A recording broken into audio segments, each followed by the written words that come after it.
हम स्टार्ट करेंगे इसी एक्सरसाइज का क्वेश्चन नंबर 2 और क्वाड्रेटिक इक्वेशन को सॉल्व करेंगे। क्वाड्रेटिक इक्वेशन को सॉल्व करने के 3 मेथड हैं, जिनमें से पहला मेथड है वो आज हम अभी पढ़ने जा रहे हैं कि solve the quadratic equation by using factorization. Factorize करें और इक्वेशन को सॉल्व करें। ठीक है, बहुत इंपॉर्टेंट टॉपिक है, बहुत ज़्यादा यूज होता है। आप ना सिर्फ इस क्लास में, जैसे जैसे आप आगे वाली क्लास में जाएंगे हर जगह पे इस मेथड को यूज किया जाता है। और क्वेश्चन को सॉल्व करने से पहले अगर आपने मेरा चैनल सब्सक्राइब नहीं किया तो जल्दी से चैनल को सब्सक्राइब कीजिए, ताकि जो भी वीडियो हो आपको टाइम पे डिलीवर हो सके। So let's start. आपके पास इक्वेशन है 4x square minus 16x minus 9 is equal to 0। आपने इसको फैक्टराइज करना है, सॉल्व करना है बाय यूजिंग फैक्टराइज मेथड। अब आपने देखना है कि क्या जो आपको इक्वेशन गिवन है क्या वो स्टैंडर्ड फॉर्म में है, क्या इक्वेशन जो क्वाड्रेटिक होती है क्या वो उस तरह से है या नहीं है। अगर नहीं है तो क्या हो रहा है, हम उसको सॉल्व करेंगे। जैसे अभी हमने इससे प्रीवियस लेक्चर में हमने देखा, तो इसमें ऐसा है कि इक्वेशन स्टैंडर्ड फॉर्म में बनी हुई है, तो स्टैंडर्ड फॉर्म बनानी आपको आनी चाहिए, आपको पता होना चाहिए कि स्टैंडर्ड फॉर्म क्या है, कैसे लिखी जाती है, वो कैसी होती है। तो स्टैंडर्ड फॉर्म ऐसी होती है जिसमें एक्स स्क्वायर होता है, जिसमें एक्स लिखा जाता है, फिर कांस्टेंट होता है, इज इक्वल टू 0 होता है। सिंपल याद रखने के लिए आप यूँ कह सकते हैं। अगर ऐसा नहीं है, टूटी फूटी टर्म्स हैं, इधर उधर हैं, प्लस माइनस है, इक्वल है, जो भी है वो पहचान करके आप उसको सॉल्व करके, जैसे अभी आपने पहले क्वेश्चन में किया वो काम आप करके फिर हम उसको देन आगे सॉल्व कर सकते हैं। अभी आपके पास जो इक्वेशन है वो पहले से ही स्टैंडर्ड फॉर्म में है, सो हम यूज करेंगे फैक्टराइज मेथड और उसको सॉल्व करेंगे। सो है क्या फैक्टराइज मेथड? फैक्टराइज मेथड है क्या? सबसे पहली बात आपने ये देखना है कि इसकी जो एक्स स्क्वायर वाली टर्म है वो कौन सी है, 4x स्क्वायर। आपकी इक्वेशन में कांस्टेंट है वो कौन सा है, -9। जो एक्स स्क्वायर वाली टर्म है, जो कांस्टेंट है, वो दोनों आपने अपनी जगह पे एज इट इज लिखना है। असल में बस काम क्या करना है, काम ये करना है कि जो आपकी मिड वाली टर्म है, जो आपकी एक्स वाली टर्म है, इसको आपने दो हिस्सों में स्प्लिट करना है, तोड़ना है, तोड़ के लिखना है। किसको? जो इक्वेशन में एक्स वाली टर्म है उसको तोड़ के लिखना है। वो एक टर्म है, उसको बना के दो हिस्सों में तकसीम करना है। वो इस तरह से है, 2 इसको हमें तोड़ के 1 और 1 में लेके आना है। और वो कैसे तोड़ना है वो आप इसको उठा के साइड पे रफ अमल में लिख लें, रफ पेज पे लिख लें। वो क्या है, वो है -16x। एक्स वाली टर्म को एक साइड पे लिख दिया। फिर क्या किया, जो फर्स्ट टर्म और जो लास्ट टर्म, जो एक्स के वाली टर्म है वो जो कांस्टेंट है, जो आपने एच लिखा, इन दोनों का प्रोडक्ट क्या है, इन दोनों को मल्टीप्लाई करने से आपको क्या मिलता है। 4x स्क्वायर को 9 से मल्टीप्लाई करने से क्या मिलता है वो आप लिखें एक साइड पे। 4 को 9 से मल्टीप्लाई करने से 36x स्क्वायर मिलता है, साथ में प्लस माइनस माइनस का साइन आता है। क्या किया आपने, गिवन इक्वेशन में देखा कि x वाली टर्म कौन सी है, उसको एक साइड पे लिख दिया, क्योंकि उसको हमने अब तोड़ना है। इसका मेथड क्या है वो देख रहे हैं। उसको एक साइड पे लिख के जो फर्स्ट और जो लास्ट टर्म थी, स्क्वायर और कांस्टेंट, उन दोनों को मल्टीप्लाई करके उनका प्रोडक्ट बना लिया, उनको मल्टीप्लाई करके लिख दिया। वो है 36x के साथ में साइन भी देखना है, प्लस और माइनस। अब हमने करना क्या है, जो x वाली टर्म है, x वाली टर्म है, इसको दो हिस्सों में तकसीम करना है।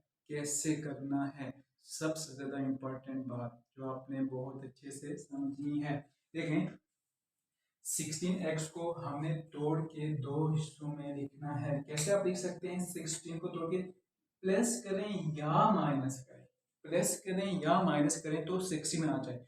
दो टर्म को प्लस या माइनस कर से 16 आ जाए। अब देखें, 16x को तो हम तोड़ के हजारों तरीके से लिख सकते हैं। बहुत सारे ऐसे नंबर हैं जिनको दोनों को प्लस या माइनस करेंगे तो 16 आ सकता है। कौन सा उनमें से रखेंगे, हम 16 को तो ऐसे लिख सकते हैं 1x प्लस 15x, 16x आएगा। हम लिख सकते हैं ऐसे 2x प्लस 14x, 16x आएगा। हम लिख सकते हैं इसको 3x प्लस 13x, 16x आएगा। हम इसको लिख सकते हैं 4x प्लस 12x 16x आएगा। हम इसको लिख सकते हैं 18x माइनस 2x 16x आएगा। हम इसको लिख सकते हैं 20x माइनस 4x 16x आएगा। हम इसको लिख सकते हैं बेशुमार तरीकों से लिख सकते हैं, हम इनफाइनाइट तरह से लिख सकते हैं। अगर हम लिखना चाहें तो सारा दिन हम लिखते ही रहेंगे इसको, इतने तरीकों से हम इसको लिख सकते हैं। लेकिन साथ में एक और बात भी है, जिन दो नंबर को प्लस या माइनस करने से ये एक्स वाली टर्म आई, उन्हीं दो नंबर को मल्टीप्लाई करने से आपको वो जो प्रोडक्ट लिखा हुआ था फर्स्ट और लास्ट का वो भी आना चाहिए। इसका मतलब ये हुआ 16 को हमने तोड़ के ऐसे लिखना है कि दो नंबर को प्लस माइनस करने से 16 आ जाए, और उन्हीं दो नंबर को जिनको हमने प्लस या माइनस किया तो 16 आया, उन्हीं को मल्टीप्लाई करने से 36x² भी आना चाहिए। अब देखें 16 को हम ऐसे लिख सकते हैं 1 और 15, अब 1 को 15 से मल्टीप्लाई करने से 36 आता है, नहीं आता है। इसका मतलब ये हुआ कि हम इसको ऐसे नहीं लिख सकते। 2x को 14 में मल्टीप्लाई करने से 36 आता है, नहीं आता। 3x को 13 में प्लस करने से तो 16 आता है, लेकिन मल्टीप्लाई करने से 36 नहीं आता। इस तरह से भी नहीं लिख सकते। 4x और 12x करने से 16 आता है, लेकिन इन दोनों को मल्टीप्लाई करने से 36 नहीं आता।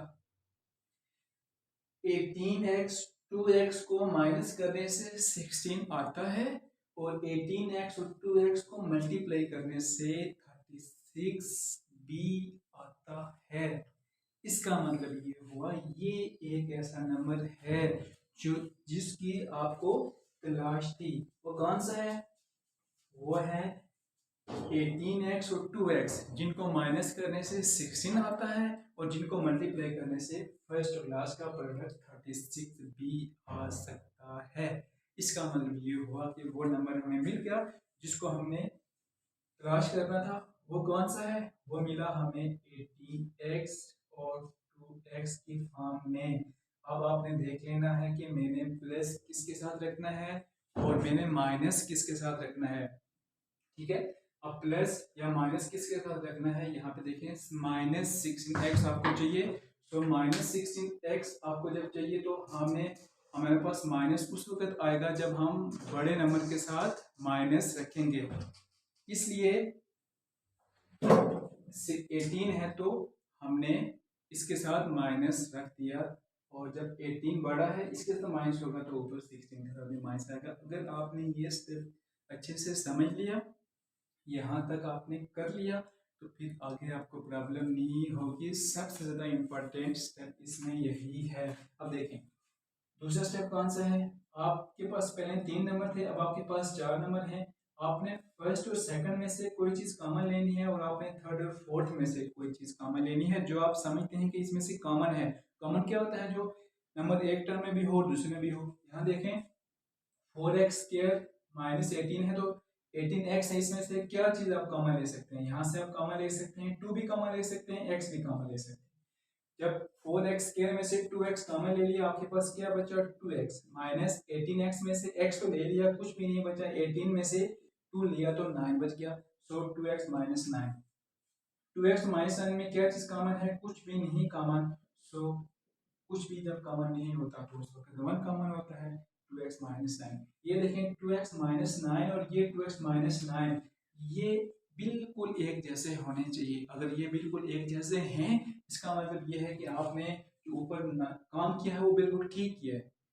अगर यहाँ आप ये वाले नंबर गलत चूज करेंगे तो यहाँ पे ये दोनों टर्म्स सेम नहीं आएंगी, फिर आगे दोबारा से आप कॉमन नहीं ले सकेंगे, फिर आप क्वेश्चन को आगे सॉल्व नहीं कर सकेंगे। इस चीज़ का आपने ध्यान रखना है। देखें ये सेम क्यों आई? ये सेम आने से क्या मुराद है कि 2x माइनस 9 2x माइनस 9 इन दोनों में फिर से कॉमन है, वो आपने कॉमन ले लिया। जब 2x माइनस 9 कॉमन ले लिया, आपके पास यहाँ क्या बचा है? 2x बचा है। यहाँ से ये कॉमन ले लिया था, बाय ले लिया था, कुछ भी नहीं है तो क्या बचा है? 1 plus 1 is equal to 0। So 2x minus 9 and 2x plus 3 is equal to 0। अब यहाँ पे एक इम्पॉर्टेंट बात जो आपने याद रखनी है वो कौन सी है? इसे पहले लेक्चर में मैंने आपको बताया था कि एक होता है क्वेश्चन को सॉल्व करना, एक होता है इक्वेशन को फैक्टराइज करना। सॉल्व करने से यह मुराद होती है कि इक्वेशन में जो वेरिएबल यूज हो रहा है उसकी वैल्यू फाइंड करें, एक्स फाइंड करें। और फैक्टराइज का यह मतलब होता है कि आप इसको इक्वेशन को तोड़ के दो हिस्सों में तकसीम कर लें, उसको दो फैक्टर में तकसीम कर लें, क्वाड्रेटिक को लीनियर में बना लें। तो अगर यहाँ पे क्वेश्चन ऐसे होता कि फैक्टराइज करें, इसको सिर्फ लफ्ज यूज होता अगर फैक्टराइज करें तो हम बस यहाँ तक करते, यही इसका आंसर है। क्यों? ये देखें, ये एक फैक्टर है, ये एक फैक्टर है, क्वाड्रेटिक इक्वेशन से ये दो लीनियर फैक्टर बन गए, हमने इसको एक फैक्टर बना दिए। लेकिन हमें यहाँ पे ये था कि सॉल्व सॉल्व करें, मतलब एक्स फाइंड करें, और बाय यूजिंग कैसे करें, फैक्टराइज मेथड से इसको सॉल्व करें। ये इंपॉर्टेंट बात मैंने उस दिन भी बताई थी, इस चीज़ का आपने खास ख्याल रखना है। हमने यहाँ फैक्टराइज नहीं, यहाँ हमने सॉल्व भी करना है। तो फैक्टराइज से हम एक स्टेप आगे जाते हैं तो वो सॉल्व हो जाता है। देखें, ये दोनों linear factor is equal to 0 है, सो दोनों फैक्टर इक्वल टू 0 है तो दोनों को अलग अलग से आप इज इक्वल टू 0 लिख सकते हैं। 2x minus 9 is equal to 0, 2x plus 1 is equal to 0। यहाँ से आप लिखेंगे 2x is equal to 9 minus उधर जाके प्लस हो गया, यहाँ से 2x के साथ 1 है, प्लस वाला उधर जाके ये माइनस 1 हो गया। यहाँ से आप x फाइंड कर सकते हैं, x is equal to 9 dividing by 2। यहाँ से आप x फाइंड कर सकते हैं माइनस 1 डिवाइडिंग बाई 2। सो एक x की वैल्यू ये होगी और एक x की वैल्यू ये होगी। क्वाड्रेटिक इक्वेशन थी, और क्वाड्रेटिक इसलिए थी क्योंकि उसकी पावर 2 थी, और मैंने आपको कहा था कि जितनी भी पावर किसी भी इक्वेशन की होती है उतने ही रूट उससे निकलते हैं। देखिए यहाँ पे ये क्वाड्रेटिक थी, इसकी पावर 2 थी, तो दो ही रूट इसके आए हैं, और आएंगे हमेशा दो ही रूट इसके आएंगे। x is equal to minus 1/2 और x is equal to 9 dividing by 2। तो ये आपने इसको सॉल्व कर दिया है। लास्ट पे आप क्या करेंगे, इसको सोल्यूशन सेट में लिखेंगे। सो द सॉल्यूशन सेट की फॉर्म में इन दोनों रूट्स को उठा के लिख देंगे। सेट आप इस करली ब्रैकेट्स में लिखते हैं, करली ब्रैकेट का साइन, इसको आप मिड ब्रैकेट भी कहते हैं, ये साइन डाल के 9 डिवाइडिंग बाई 2 और minus 1 dividing by 2, this is the required answer of this given equation by using factorise method. So इस तरह से कोई भी इक्वेशन गिवन हो और आपसे कहा जाए कि इसको फैक्टराइज करें, तो उसको आप फैक्टराइज करके उसको सॉल्व कर सकते हैं, उसके रूट फाइंड कर सकते हैं। तो बहुत ज़्यादा इम्पोर्टेंट मेथड है और आपने बहुत अच्छे से इसको समझना है। कोई भी मसला होगा, कोई भी प्रॉब्लम होगी, वो आपने कमेंट में मुझसे पूछ लेना है, ठीक है। तो आपकी जो एक्सरसाइज है उसका जो पहला क्वेश्चन है उसको भी आपने सॉल्व करना है, जो दूसरा क्वेश्चन है उसको भी आपने सॉल्व करना है, कि दोनों क्वेश्चन आपने करने हैं, और उसमें जो कोई आपको प्रॉब्लम होती है वो आपको मुझसे पूछ लेना है। सो आज के लिए इतना ही, और अगली वीडियो तक अल्लाह हाफिज़। और अगर आपने मेरे चैनल को सब्सक्राइब नहीं किया तो अभी बेल आइकन पे जाके चैनल को सब्सक्राइब कीजिए और नई वीडियो का इंतज़ार कीजिए। तब तक के लिए मुझे दीजिए इजाज़त। अल्लाह हाफिज़।